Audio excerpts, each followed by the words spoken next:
নমস্কার বন্ধুরা, Kokkalis fantasy চ্যানেলে আপনাদের সকলকে স্বাগত। ব্লগটা ছাড়তে একটু দেরি হয়ে গেল, দেখেই বুঝতে পারছেন এটা সরস্বতী পুজোর ব্লগ। হ্যাঁ, গতকাল তোলা ভিডিও এটা। আসলে কালকে এত অসুস্থ হয়ে গেছিলাম, দুপুরের পর থেকে দেখছি কালকে যে হঠাৎ করে আমার শরীর খুব খারাপ লাগছে, আর বিকেলের পর থেকে অসহ্য মাথা যন্ত্রণা আর বমি। তো এমন অবস্থা হয়েছিল যে উঠে দাঁড়ানোর মতো ক্ষমতা ছিল না কালকে রাত থেকে শুরু করে এই পর্যন্ত শরীর খুবই উইক, আর আজকে সকাল থেকে ওআরএস খেয়ে খেয়ে কাটাচ্ছি। তো কালকে যে পুজোর যোগাযন্ত্রগুলো করেছিলাম সেগুলো একটু আপনাদের সামনে তুলে নিয়ে আসছি। এখনও শরীর খুব খারাপ, গলার ভয়েস শুনলেই বুঝতে পারছেন, মানে উঠে দাঁড়ানোরও ক্ষমতা সেভাবে নেই। তো তবুও আপনাদের সামনে নিয়ে আসলাম ব্লগটা। এদিকে রুমিতা এসেছিলো সকালবেলা, বুনিদের সাজাতে ব্যস্ত, আর ওর বাবা তো পুজোর মন্ত্রপাঠ করছে, এদিকে ঠাকুরকে ফুলও দিচ্ছে, মানে ওই পুজো করে, আমার আর ব্রাহ্মণের দরকার হয় না। আর দেখুন রাইকে কি সুন্দর সাজিয়েছে, আর রাহিকে ধরে নিয়ে আসছে, ও কিছুতেই মাথার মুকুট পরবে না। দেখুন, দেখলে মনে হচ্ছে দুটোই সরস্বতী, আর সরস্বতী মানে দুজনেই সরস্বতীর মতো সেজেছে। তো ওদের শাড়িও পরানো হবে, সেটা পরে ব্লগে আপনাদের দেখাবো, বা যদি পারি আজ তো আপনাদের দেখিয়ে দেবো।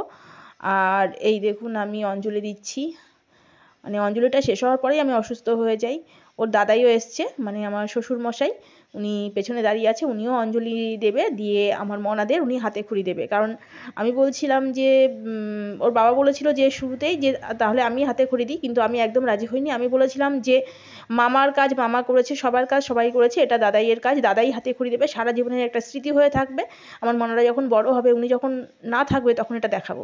এই দেখুন আমার রাইও অঞ্জলি দেবে, হাতে ফুল নিচ্ছে, দেখেছেন কি বুদ্ধি। আর রাহি তো পেছনে গিয়ে দাঁড়িয়ে আছে, মাঝে মাঝে কান্না জুড়ছে, ওকে মানে সামলানোও খুব মুশকিল হয়ে যাচ্ছে। এই যে পেছনে আমরা বসে আছি, আমার পাশে বসে আছে শিউলির ছেলে, ও অঞ্জলি দিচ্ছে, আর রাহিকে কোলে নিয়ে আমি অঞ্জলি দিচ্ছি। এই মেয়েটা যত বড় হচ্ছে না, তত একটু ঘ্যান ঘ্যান ঘ্যান ঘ্যান করছে। কি করব বলুন তো, আসলে এরা তো এতটাই ছোট বয়স হিসাবে, এরা একটু বেশি পাকা ঠিকই, কিন্তু কিছু করার নেই আমার।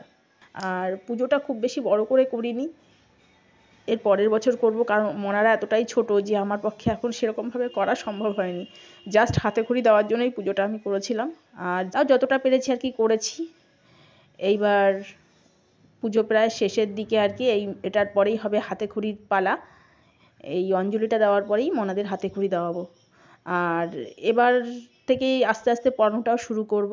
রুমিতার একটাই কাজ, বুনিকে সাজাবে। এই হচ্ছে আমি বসে আছি, আর আমার কোলে আমার রাহি মা ছাড়া কিচ্ছু চেনে না, ওর জীবনে শুধু মাকে ঘিরেই, মানে মাই ওর জীবনের সব। ওর দাদাই এসে বসলো। এবার দাদাই যেহেতু পায়ের সমস্যা, সুতরাং নিচে বসতে পারবে না, বললো আমি নিচে বসতে পারবো না। বলছি ঠিক আছে, তুমি ওপরেই বসো, ওখানে বসেই হাতে খড়ি দাও মনাদের। প্রথমে রাইকে দেবে, তারপরে রাহিকে। তো আমার রাই তো এমনিতেই লেখাপড়ার খুব পটু, ওকে এমনিতেই একটা যদি পেন বা পেন্সিল দেওয়া হয়, ও নিজে নিজেই লিখতে থাকে, সে তো এর আগের ব্লগেও আমি দেখিয়েছিলাম। আমার দুটোই এখন পড়াশোনায়, জানি না বড় হলে কী হবে, কিন্তু ছোটোবেলায় এদের পড়াশোনার প্রতি খুব ন্যাক। এদিকে রুমিতা শঙ্খ বাজানোর চেষ্টা করলো, শঙ্খটা সেভাবে বাজলো না, কারণ শঙ্খটা পড়ে ভেঙে গেছে। আর এই যে লেখাচ্ছে ওর দাদাই, প্রথমে আর আ, ক খ, এই চারটেই লেখাবে। তো দেখা যাক, উনিও তো বয়স হয়ে গেছে, ওনারও এখন মানে হাত পা কাঁপছে, উনিও সেভাবে লেখাতে পারছে না। আর সত্যি তো অনেকটাই বয়স হয়ে গেছে, তার থেকেও বড় কথা এই একটা আনন্দ ওনার, সব থেকে বড় কথা সকালবেলা উঠে উনি নতুন জামা কাপড় পরে, দেখেছেন, নাতনিদের হাতে খড়ি দেবে বলে উঠে এসছে। আমি কখনো ভাবিনি যে এতটা মানে আনন্দের মধ্যে ওনার থাকবে, মানে আমাদের ওনাকে ডাকতেও হয়নি, উনি ওপর থেকে একা একাই নিচে নেমে আসছে। তো যাই হোক, লেখা প্রায় শেষ। এবার আস্তে আস্তে আমি রাহির দিকে দেখি রাহি কি করছে। রাহি তো মোটেও বসতে চায় না ওর দাদাইয়ের কোলে, ও কোনো মানুষকেই পছন্দ করে না, মানে কাউকে দেখলেই কাঁদে। এবার এই যে রাহি, ওর বাবা নিয়ে এসছে, ও কিছুতেই লিখতে চাইছে না। এই যে প্রথমে ধান দুব্বো দেওয়া হলো, দাদাই আশীর্বাদ করলো। দাদাইয়ের কোলে কিছুতেই বসবেন না, জোর করে এক প্রকার বসানো হয়েছে যাকে বলে। এইবার লেখানোর পালা, দেখা যাক, আপনারাও দেখতে থাকুন কিভাবে লিখছে। জানি না এটার বড় হলে পড়াশোনা হবে কি না, কিন্তু এইভাবেই তো চালাতে হবে, তাই না। এইবার ওর দাদাই লেখানো শুরু করলো, দেখুন কিছুতেই হাত দিয়ে ধরবে না, যত বড় হচ্ছে না, বললাম তো। আর এরা না না বেড়াতে বেড়াতে এরা লোকের সামনে গেলেই কান্নাকাটি করে, নিজেদের মতো নিজেরা ভালোই থাকে। যেমন কিছু কিছু লোককে এরা খুব পছন্দ করে, যেমন শিউলি আছে, রুমিতা আছে, সবসময় আসে এদের। ও দিদুন আছে, সোনামা, মণিমা, এদের। কিন্তু বাইরের কাউকে দেখলেই এরা কাঁদে, দাদাইকে দেখলে বড়টা কাঁদে, জানি না কেন কাঁদে ও দাদাইকে দেখলে, দাদাই কিন্তু খুব ভালোবাসে, কিন্তু হলে হবে কি, ও দাদাইকে দেখলেই কাঁদে। দাদাইকে মানে একমাত্র রাই আছে যে মানে দাদাইয়ের খুব কাছের, দেখুন জোর করে লেখানো হলো আমার রায়কে। দেখুন লেখার পরে ওনার স্লেট লাগবে, স্লেটটা নিয়েই লিখছে। তো ও দাদাই বললো দিয়ে দে, ওর হয়ে তো গেছে হাতে করি, এবার ও নিচে বসে লিখুক। দেখুন লেখার উপরে আঁকিবুকি কেমনভাবে কাটছে, দেখেছেন? একাই লিখতে ব্যস্ত।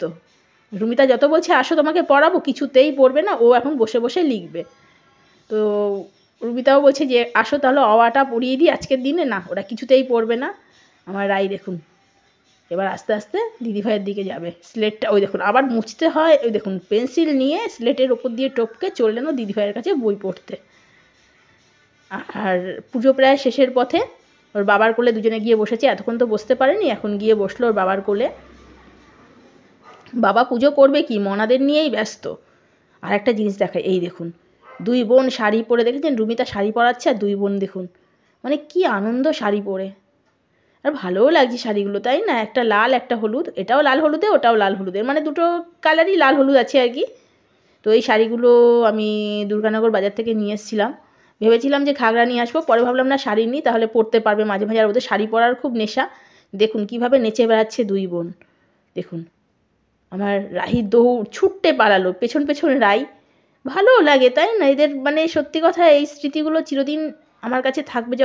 ওরা যখন বড় হবে বা পড়াশোনার সূত্রে হয়তো বাইরে গেল বা মেয়ের একদিন পরের ঘরে যাবে, সেদিন কিন্তু এই স্মৃতিগুলো আমার কাছে মানে ভীষণ কাছের হয়ে থাকবে। আর খুব মিস করবো মনাগুলোকে আমি, যে মনাগুলোকে এই ছোট্ট মানে স্মৃতিগুলোই যেন আমার জীবন পুরো আঁকড়ে থাকবে। ভাবলেই খারাপ লাগে, মেয়েদের কোনোদিন নিজের কাছে তো রাখা যায় না, একদিন না একদিন অন্যের সংসারে পাঠাতেই হয়।